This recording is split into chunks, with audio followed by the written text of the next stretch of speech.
Ladies and gentlemen, you join us on a wonderful day at a wonderful track. We are at the CoASTT facility in Coimbatore, and this is the new TVS Apache RR310. Yeah.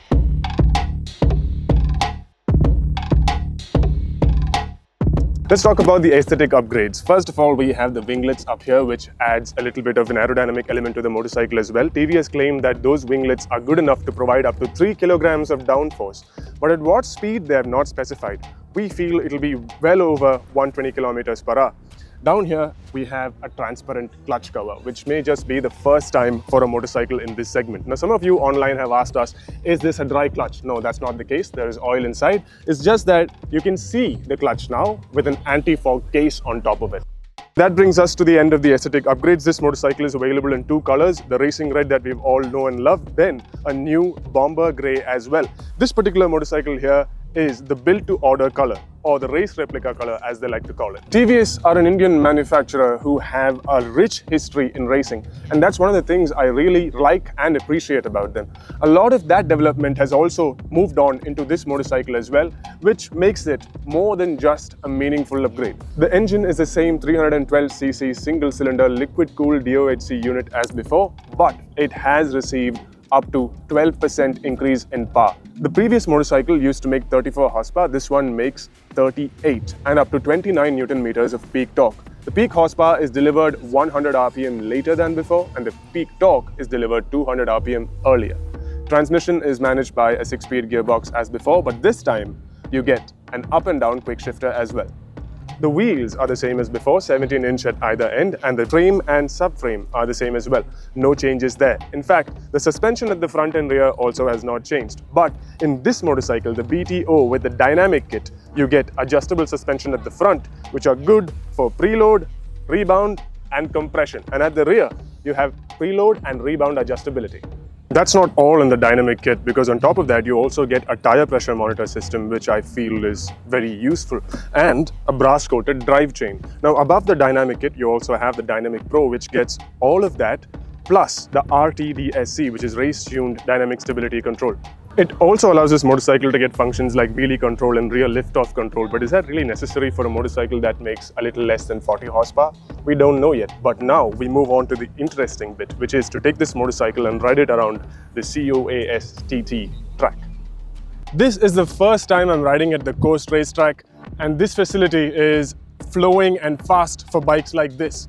On the RR310, except in a couple of zones, there is almost no braking required. And that is where we were able to see this motorcycle's composure while taking corners at extremely high speeds.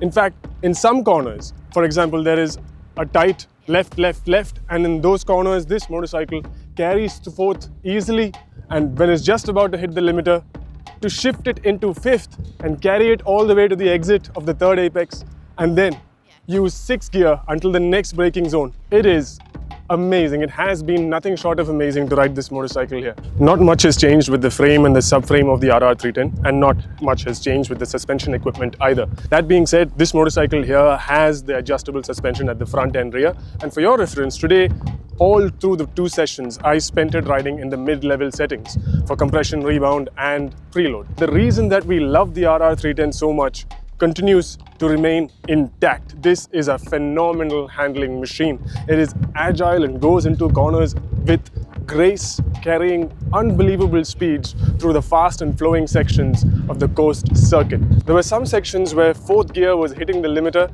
and I had to use the quick shifter to go into 5th, and at the exit of that corner into 6th, and that feeling was priceless. The way the RR310 allows riders of all experiences to have fun on it is amazing. Braking equipment on the RR310 has not changed. The hardware is the same. What has changed is the electronic suite behind it. With the IMU available, this motorcycle gets cornering ABS and a host of other safety functions. But on a track like this, when letting loose, I'm happy to report that none of those things cut into the experience. Yes, I had traction control enabled even in track mode and never felt intrusive at all.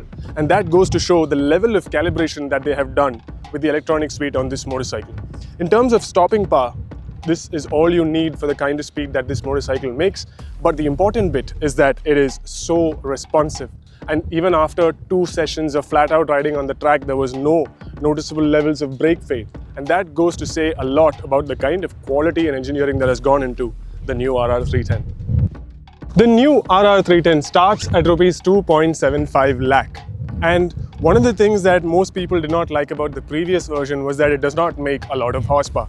Now, for all those spec sheet warriors, this motorcycle makes close to 40 horsepower, 38 to be precise. But that's not the thing.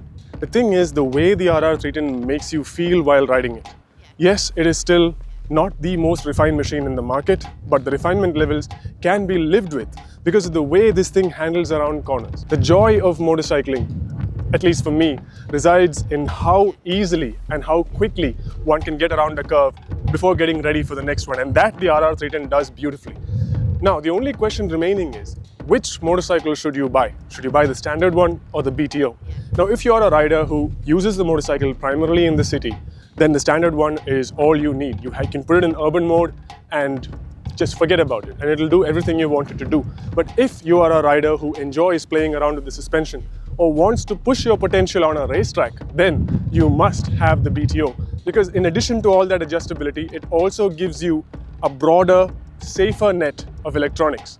And that, I think, is an extremely good deal that starts at 2.75 lakh, goes up to 2.97, and then you pay extra for the Dynamic Kit, Dynamic Pro Kit, and if you want the race replica color, for that also. This is Joshua Burgess signing off for Bike India. If you have any other questions, do leave it in the comments.